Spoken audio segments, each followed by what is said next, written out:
بسم اللہ الرحمن الرحیم۔ آج مرزا علی انجینئر کا ایک بیان سنا جس میں انہوں نے 10-11 روایتیں جن میں اکثر منکر اور گڑھی ہوئی روایتیں ہیں ان کو بیان کر کے زور دیتے جس طرح ان کا ایک سٹائل ہے، قرآن کے اس عقیدے کا رد کر رہے ہیں، گویا مقابلہ کر رہے ہیں، جس میں مالک فرماتا ہے کہ ثم انکم بعد ذلک المیتون ثم انکم یوم القیامت تبعثون، اس زندگی کے بعد تمہیں موت ہے اور پھر تمہیں قیامت کے دن دوبارہ اٹھایا جائے گا۔ کہیں فرمایا وَمِن وَرَائِهِمْ بَرْزَخٌ إِلَى يَوْمِ يُبْعَثُونَ، دوبارہ اٹھائے جانے تک ایک برزخ حائل ہے، اب تم اس دنیا میں نہیں آ سکتے ہو۔ کہیں فرمایا اموات غیر احیاء، یہ قبروں کے اندر جن کو پکارا جا رہا ہے یہ مردے ہیں، ان کے اندر زندگی کی رمق تک باقی نہیں ہے۔ تو قرآن کے اس واضح بیان کے باوجود عقیدے کی خرابی جب آ جائے تو پھر اس طرح بڑے بڑے پڑھے لکھے اور بڑے بڑے محقق بھی ڈگمگا جاتے ہیں، بلکہ قرآن کو اپنے پیچھے چلانے کی کوشش کرتے ہیں، قرآن کی بات ماننے کی بجائے قرآن کو اپنے پیچھے چلانے کی کوشش کرتے ہیں۔ اور دیکھیے مسند احمد بن حنبل کی اس روایت جو منکر روایت ہے اس کے اوپر بھی بہت زور دے رہے ہیں، اس سے یہ دلیل پکڑ رہے ہیں کہ مومن کی روح نکال کر فرشتے جب آسمان کی طرف لے جاتے ہیں، یہاں تک جب آسمان دنیا تک پہنچتے ہیں، اس روح کے لیے دروازے کھلواتے ہیں جو کھول دیے جاتے ہیں، اور ایک آسمان سے دوسرے آسمان تک کے مقرر فرشتے اس روح کے جلوس کے ساتھ جاتے ہیں، یہاں تک کہ وہ روح 7ویں آسمان تک پہنچ جاتی ہے، اور عرش الہی سے اللہ تعالیٰ فرماتا ہے کہ میرے اس بندے کے اعمال نامہ کو علیین میں لکھ دو اور اس کو واپس زمین کی طرف لوٹا دو، کیونکہ اس کو میں نے مٹی سے پیدا کیا ہے، مٹی میں لوٹاؤں گا اور پھر مٹی ہی سے اس کو دوبارہ پیدا کروں گا۔ بس اس کی روح اس کے جسد میں لوٹا دی جاتی ہے۔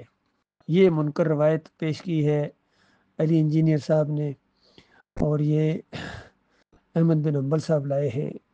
اسی طرح پہلے وہ جو زمین انبیاء کے جسموں کو مٹی نہیں کھاتی، حرام کر دیا زمین کو، وہ بھی امام بخاری رحمۃ اللہ علیہ بھی اس کو منکر روایت کہتے ہیں۔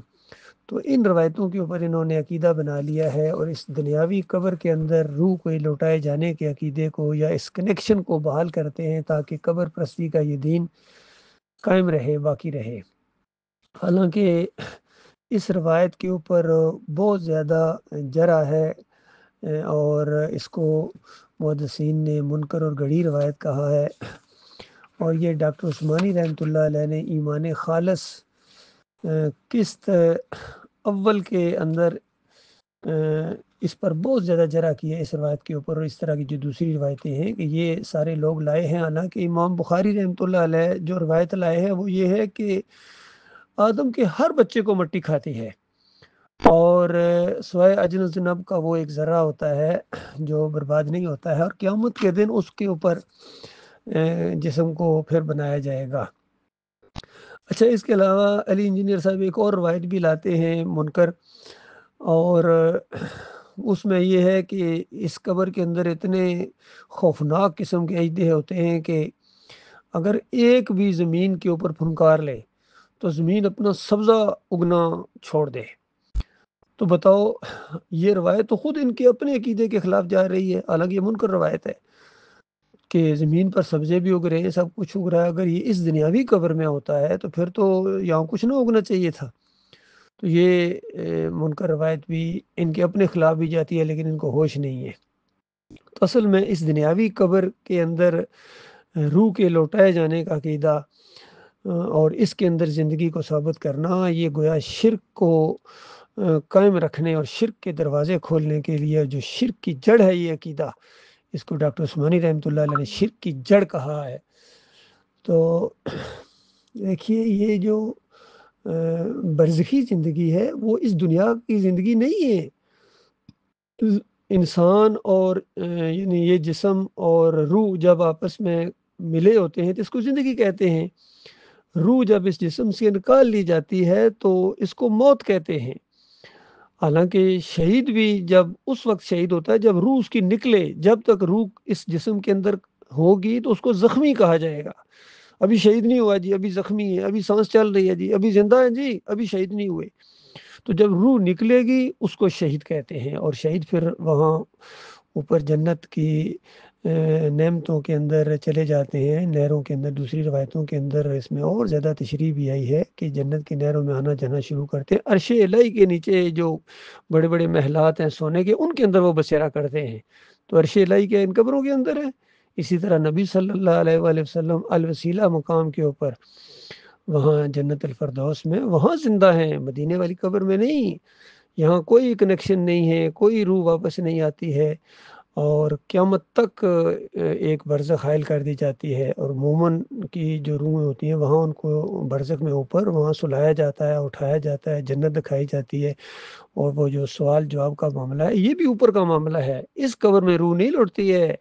یہ بالکل مشرکانہ عقیدہ ہے، کافرانہ عقیدہ ہے، اور اسی عقیدے کی بنیاد کے اوپر پوری دنیا میں آج قبر پرستی قائم ہے۔ اور جتنے بھی یہ شرک ہو رہا ہے، مزار پرستی، عرس اور میلے، یہ جو ہیں اسی عقیدے کی بنیاد کے اوپر ہیں۔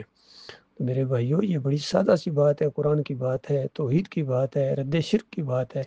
اور جن لوگوں نے یہ عقیدہ اپنایا ہے اس قبر کے حوالے سے، چاہے احمد بن حنبل ہوں، ابن قیم ہوں، ابن تیمیہ ہوں، ابن حجر عسقلانی ہوں، اور امام نووی، یا جو بھی جتنے آج کے یہ بریلوی ہوں، سنی ہوں، دیوبندی ہوں، اہل حدیث ہوں، سلفی ہوں، حتیٰ کہ یہ سعودی حملی، انہوں نے بھی یہ عقیدہ اپنا لیا ہے کہ نبی علیہ السلام کی قبر کے اندر روح واپس آ جاتی ہے، سنتے ہیں اور جواب دیتے ہیں۔ عبداللہ بن باز نے اپنی کتاب میں یہی لکھا ہے۔ تو یہ شرک آج سب کے اندر ہے، توصیف الرحمان راشدی ہوں یا معراج ربانی ہوں، وہ سب اسی عقیدے کو بیان کرتے ہیں۔ ڈاکٹر اسرار ہوں، مودودی صاحب ہوں، علی انجینئر ہوں، یہ بہت ہی زیادہ ان کے اندر یہ چیز آ گئی ہے۔ اور اس کا رد کیا ہے ڈاکٹر مسعود الدین عثمانی رحمۃ اللہ علیہ نے ایمان خالص کے اول کے اندر، اور کس دوم کے اندر یہ سارے مسئلے بیان کیے ہیں۔ اور کس اول کے اندر صوفیوں کا پوسٹ مارٹم کیا ہے، جتنے بھی صوفیوں کے یہ وحدت الوجود کی عقیدے، وحدت الشہود، حلول کے عقیدے ہیں، یہ مشرکانہ عقیدے ہیں، جس کا ڈاکٹر اسرار بھی دفاع کرتے رہے ہیں۔ اور یہ سارے طارق جمیل ہوں، طاہر القادری ہوں، اور یہ لبیک والے ہوں، خادم حسین رضوی ہوں، اس کے آگے بیٹے ہوں، کوئی بھی اس شرک سے نہیں بچا ہے۔ اللہ تعالیٰ سے دعا ہے مالک ایمان خالص کے اوپر جمائے رکھے۔ یہ توحید کی بات ہے اللہ کے بندوں، یہ اب ہدایت اور گمراہی کو علیحدہ کر دیا گیا۔ اب یہ قبر پرستی، یہ جو مزار پرستی، گنبد پرستی اسی عقیدے کی وجہ سے پھیلی ہے، اب یہ بالکل اس کا رد کر دیا گیا ہے، اور ایسا مشرکانہ عقیدے پھیلانے والوں کے اوپر کفر کا فتویٰ لگایا ہے بالکل، اور پھر ان کو ڈکلیئر کیا گیا ہے کہ یہ ایمان سے خالی ہیں۔ اب یہ امام تو کیا، یہ مقتدی بننے کے لائق نہیں ہیں۔ اللہ تعالیٰ غور و فکر کرنے کی توفیق عطا فرمائے۔